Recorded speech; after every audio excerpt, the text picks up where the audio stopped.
Ahoy there!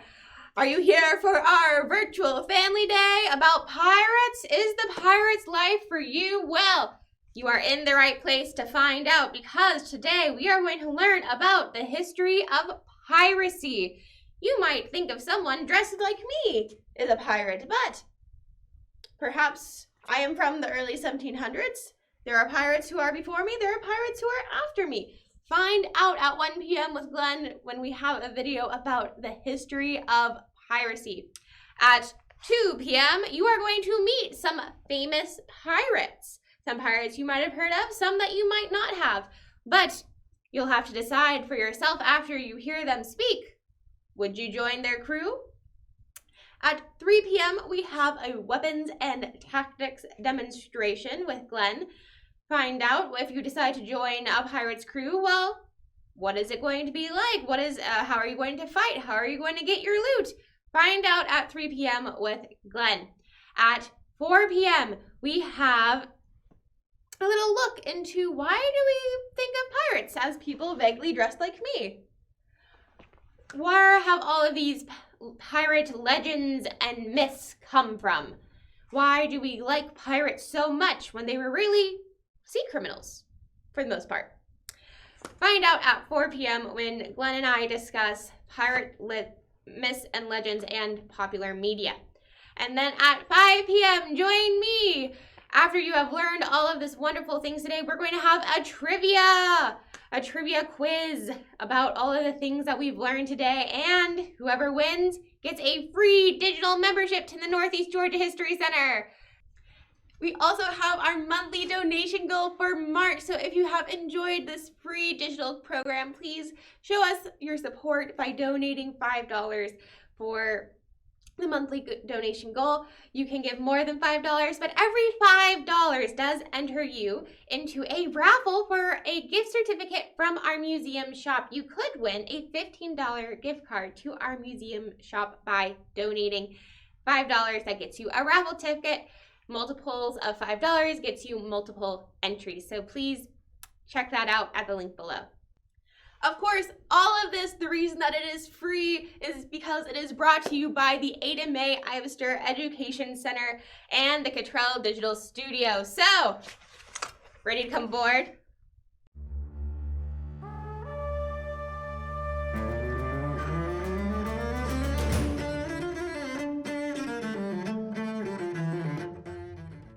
Hello everyone and welcome to the Northeast Georgia History Center's Family Day on pirates. We have often talked about doing one on pirates and we haven't done it until now, so this is a very special day for you. We hope you enjoy it, but of course we want to set the stage and we want to sort of define what is piracy and what are pirates. So we're going to give you a brief in a nutshell about exactly what that means. Well, what is piracy? Piracy is basically thievery and robbery that takes place on water, right? Brigands, thieves, robbers, this is what takes place on land. You can capture someone when they're walking along a road. You can be a highwayman and rob them and make them give you the money out of your pocket, things like that. But that's on land. Piracy and pirates take place on the water. Now, it's not always the ocean or a sea. Sometimes it can be rivers, but that's the general gist of it. So that means that you have to have a couple of different things to make this work. You have to have someone on a ship traveling on water carrying something of value, whether that's people, whether that is trade goods, whether that in very rare cases may be actual gold and silver. That's component number one. Component number two is another ship filled with people of questionable repute who want to take the thing of value from the other ship. They sail up to the ship and through a variety of different means, whether it is threats, extortion, outright violence, on varying scales, they take what they want from that ship and they take the goods, whether it's people, whether it's, like I said, the gold or silver and what have you. That is piracy. Now, what do they do with the stuff after they capture it? It depends, right? If it's gold and silver, they automatically have something to spend, but that was not usually the case. The usual case is that these ships would be carrying trade goods. They might be carrying food, they might be carrying wine or olive oil, they might be carrying cloth. They might be carrying cotton. They might be carrying barrels of rice or foodstuffs. So what the pirates would have to do is take those things and basically take them to somewhere else and try to sell them for money, right? You can't automatically turn a barrel full of wheat into gold or silver coins. You have to take it, you have to sell it. So the pirates themselves are still going to be involved in the transportation of goods and the sale of goods. They're just not going to put in the work on the front end trying to acquire the goods. They're going to steal them. And that's important to remember. Piracy and pirates, folks, are illegal. They are criminals. They are thieves and robbers, no matter how much they may have been romanticized. And later in the day, we'll talk about that romanticization. But right now, we're talking about pirates. Well, where do pirates come from? The word pirate or piracy actually comes from the ancient Greek word pirates, which means the act of attacking a ship. Fairly simple. So what happened in the ancient world? You can see on the next slide that, yes, there were actually pirates as far back as there are people traveling on water with ships and with vessels. You know, we're not having to talk about gigantic 100-gun ships in the classic age of sail. As long as there are a couple of boats moving around, one with goods, one with people on it trying to take the goods, you're going to have piracy. We know that piracy took place as long ago as 6,000 to 8,000 years. That's a long time, right?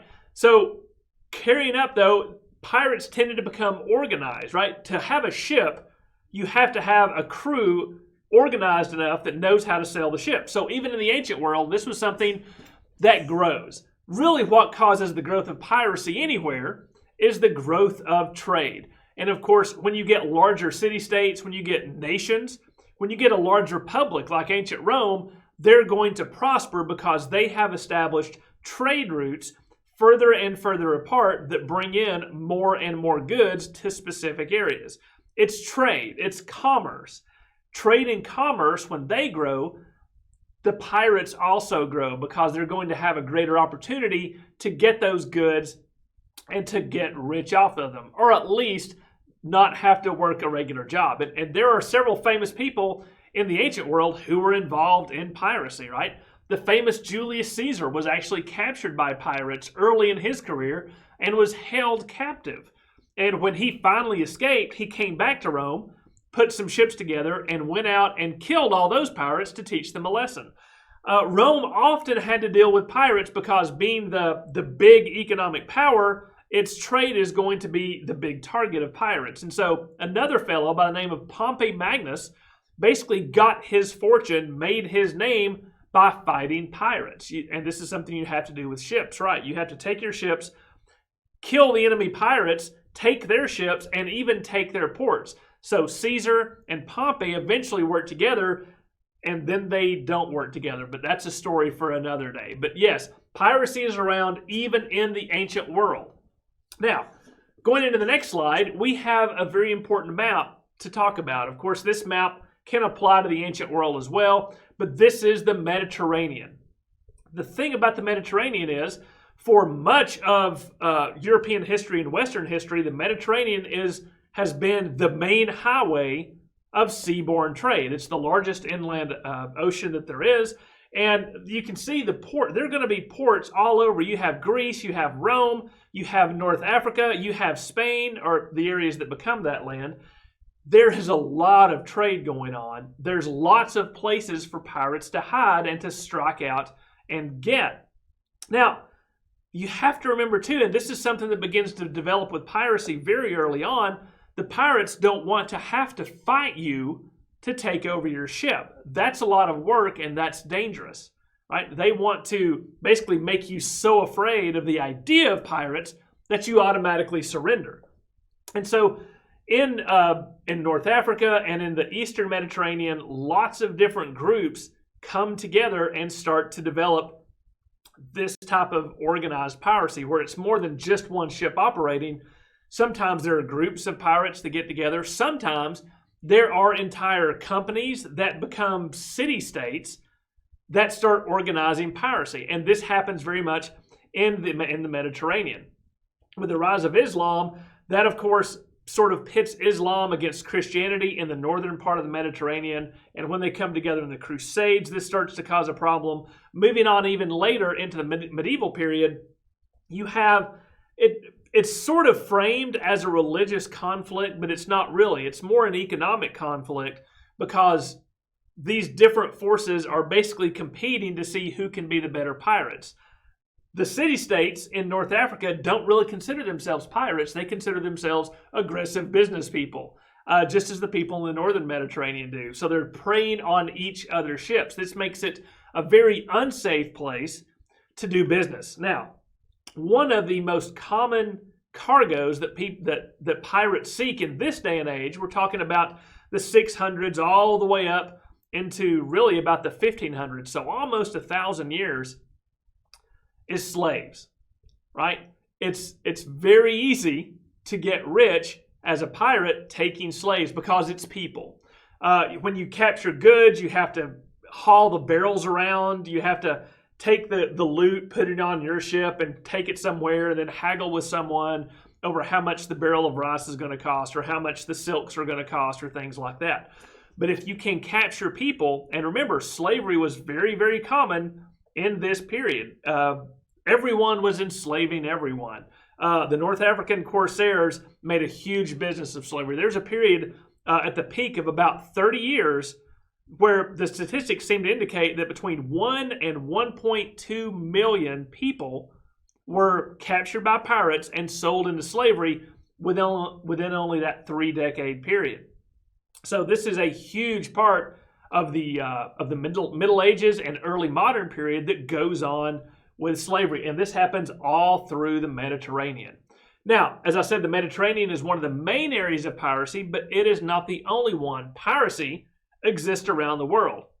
And looking at this next slide, I have just a small map to also show you that, again, wherever there's going to be water, wherever there's going to be trade, wherever there's going to be coastal ports with ships going in between with valuable goods, there's going to be piracy.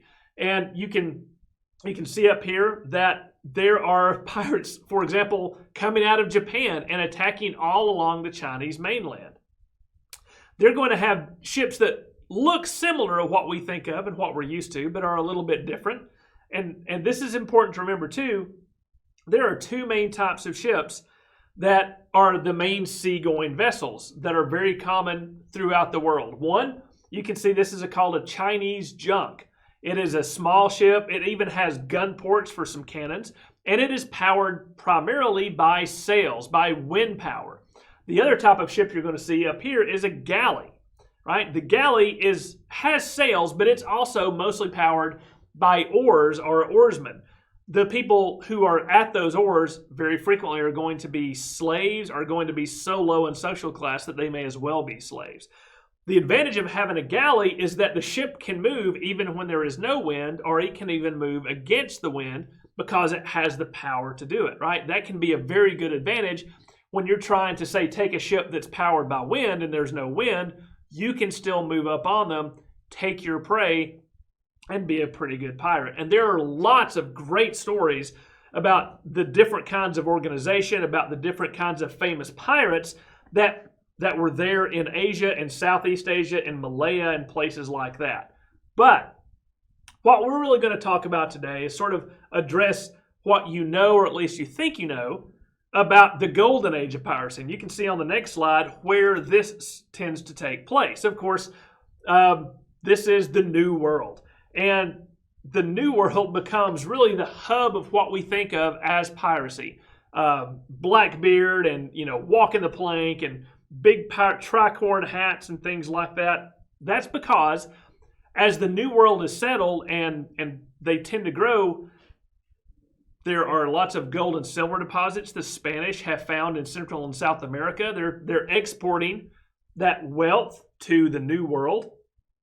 But in addition to the gold and silver, there's also a lot of trade going on, right? And a lot of these islands that are here in the Caribbean are perfect for growing things like sugar or for rice. And that can be a very, very lucrative trade. Lucrative, of course, means you can make a lot of money doing it. And because of the growth of so much trade in the New World, especially around the time of the early 1600s, you start to see a lot of pirates operating in this area. Again, this is a pretty big area to operate out of, and you're able to find a lot of different places where pirates can hide.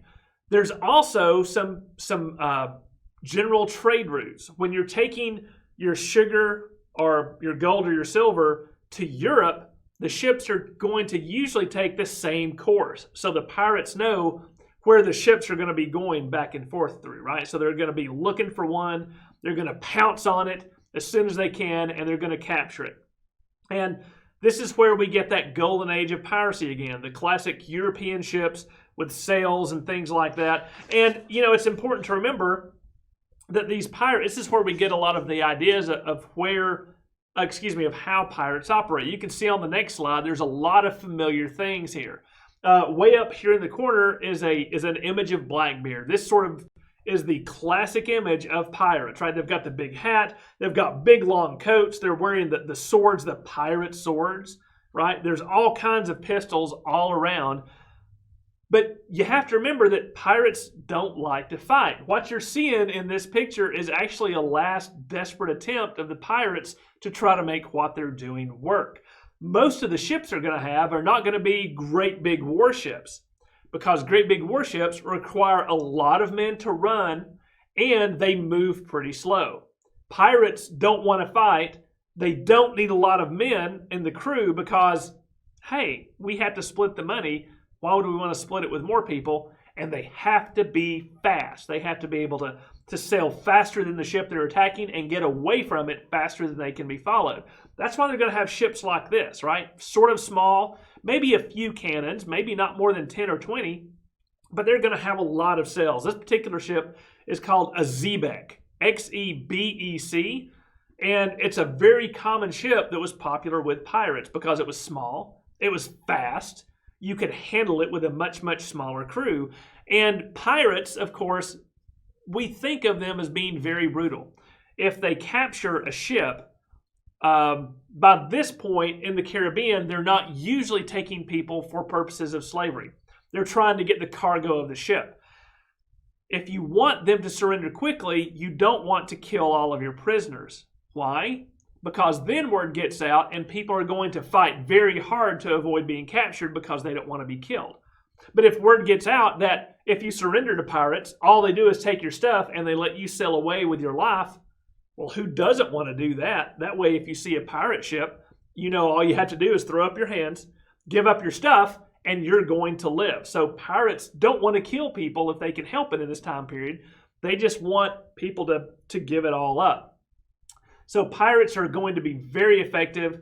They're going to get really rich around this time. And this is the time when we start to see pirates, European-based pirates, but they're bringing people in from all sorts of diverse backgrounds. They're mostly men, but they have an opportunity within pirate society and culture that doesn't usually take place aboard, say, British warships or traditional merchant ships. They're much more free. Some people think that the pirate ships may be a little bit more democratic.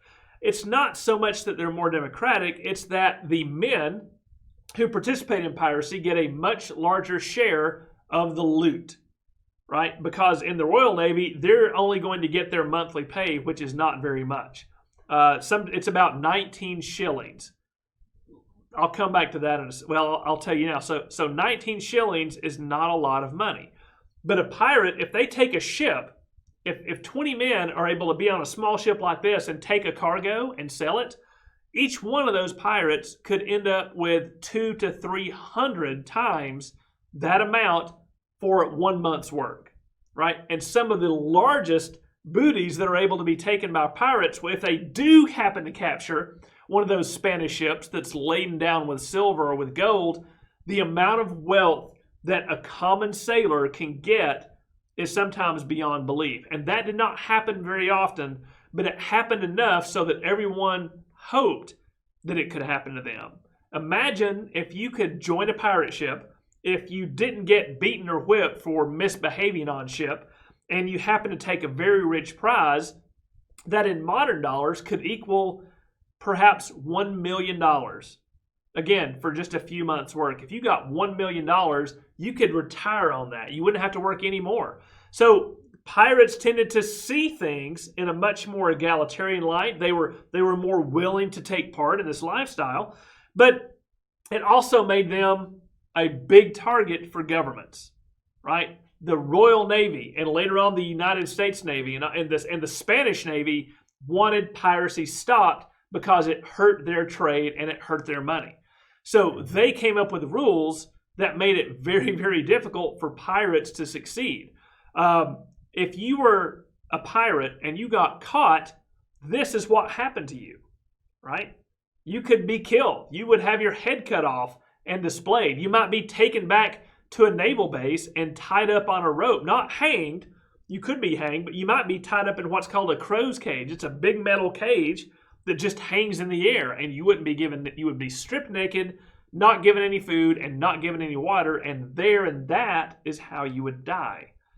Quite horrible. So it was very, very dangerous, perhaps, to be a pirate, and you had to wonder if the potential money you would get would be worth the danger that you would be in. So this golden age of piracy lasts from about the early 1600s until really about the early to mid 1700s. But by 1740, generally speaking, piracy still existed in the Caribbean, but it had gone down significantly, and you just don't see that many pirates anymore in the Caribbean, right? But as we can show on the next slide, piracy is not dead. As a matter of fact, it's alive and well in North Africa and in the Mediterranean, like I was telling you about. One of the things, because the North African pirates had been able to organize and became so effective, they came up with a scheme, and it's a pretty smart scheme. Instead of going out and attacking ships, they simply said to the United States or France or Great Britain, they would say, what if you just give us a little bit of money and we promise not to attack your ships and take your trading and take your people? And the governments would sit down and they would take their pen and pencil and do the math, and they would say, it is cheaper to just pay them some money every year, and they would leave our ships alone rather than try and fight them or to hold them off on those ships. And so they called this tribute. So these North African, on the Barbary coast, as they called it, the governments of the United States and Great Britain would pay them significant money to be left alone. And so the North African pirates got very, very rich doing this. Well, eventually, the United States, being a very young country in the 1810s, decided that it did not want to pay the money anymore. Well, the United States ships began to be attacked by the Barbary pirates. And so the United States sent several of its warships to fight against them. And in an incredibly interesting series of events that I do not have time to go into with you today, they were able to defeat the pirates of Tripoli and Morocco. As a matter of fact, the Marine Corps hymn talks about the shores of Tripoli. That references the efforts of the U.S. Navy and to a little bit the U.S. Marine Corps in trying to attack these pirates. And in the end, the Barbary pirates did have to surrender and say, we promise not to attack the United States ships anymore, and you don't have to pay us any more money.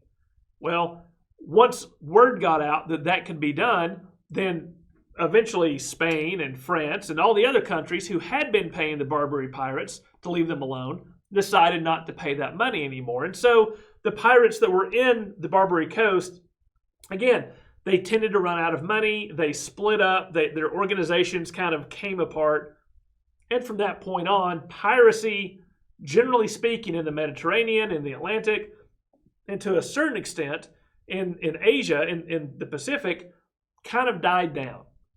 And as things went on and as navies from nations got more and more powerful and merchant ships became more and more common, piracy tended to go way, way down. Interestingly, almost to zero until the modern period. And so on the next slide, we're going to talk just a little bit about modern pirates. And this has happened after World War II. And it's interesting because after World War I and after World War II, because of the naval battles that took place between the countries and the submarines and things like that were attacking merchant shipping, after the wars, it was agreed that merchant ships, to remain as neutral as possible, would no longer carry armaments around the world as they carried trade to and from all these different countries.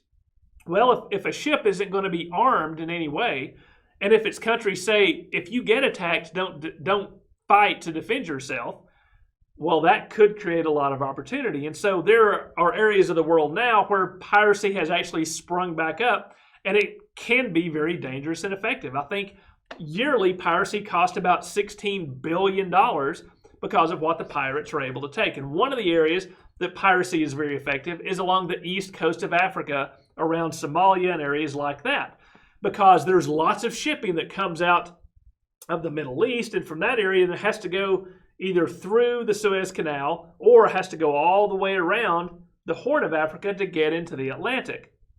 So it makes a great opportunity for these modern pirates to do things. They operate very differently, though. They don't have wind-powered ships, and they don't have swords anymore, and they don't have to have big ships. What they will do is they will get in a small boat like you see right here above me. It only takes 3 or 4 guys, because remember, the ships are not armed anymore. And 3 or 4 guys will climb onto a boat with a big motor on the back, and they'll come out of a cove and they will just shoot just as fast as they can at a ship that's out in the ocean, right? That probably has just come out of port. And they'll get alongside that ship and they'll climb up. And of course, they have modern weapons. They have machine guns and bazooka-like weapons and things like that. And they're trying to, get what they can off of the ship and then get back on their boat and then head out, right? They're not trying to take the ships over. Usually they're not trying to take hostages or anything like that, but piracy does still exist. Very, very recently, countries have begun to maybe take a few more measures to defend against this kind of small-scale piracy. They've allowed ships to not have cannons or things like that on them, but they're allowing them to have like a security detail there that can help at least defend the ship from those pirates. So piracy, even though it was around as long as boats have been in the ocean, is still with us just a little bit today. Now, how can you read more about piracy? I've got just a couple of books that I want to show you that you can look at. Of course, the first one is one of those Dorian Kindersley books that I love so much, the kids' books as I call them. And there's a great one about pirates. And like most great kid books, it tells a great story. It tells the story of piracy throughout the world, but it also has lots of fascinating pictures about real things from pirate times, from ancient pirate times to the Golden Age to the modern day. And it's just filled with great artifacts, and you can learn about the ships, you can learn about the equipment and things like that. If you want a little bit more detail, especially for you grown-ups, if you want a little bit more detail about the real history of the Golden Age of piracy, and I say real because sometimes it's difficult to pull the real history from the legend and the myth, but if you want to try to do that, this book is pretty good. The Republic of Pirates. It is basically about the pirates of the Caribbean and piracy there, and the steps that the United States and the Royal Navy took to try to eliminate piracy in that area. They're both pretty good books. There's a ton more resources out there if you want to take a look at them, but these are just a couple that I wanted to recommend. Well, thank you for joining me for this very brief history of pirates and piracy. Hope you were able to get something out of it. Hope it whetted your interest. And I want to make sure that you enjoyed the rest of our Family Day on pirates. So we will see you again soon.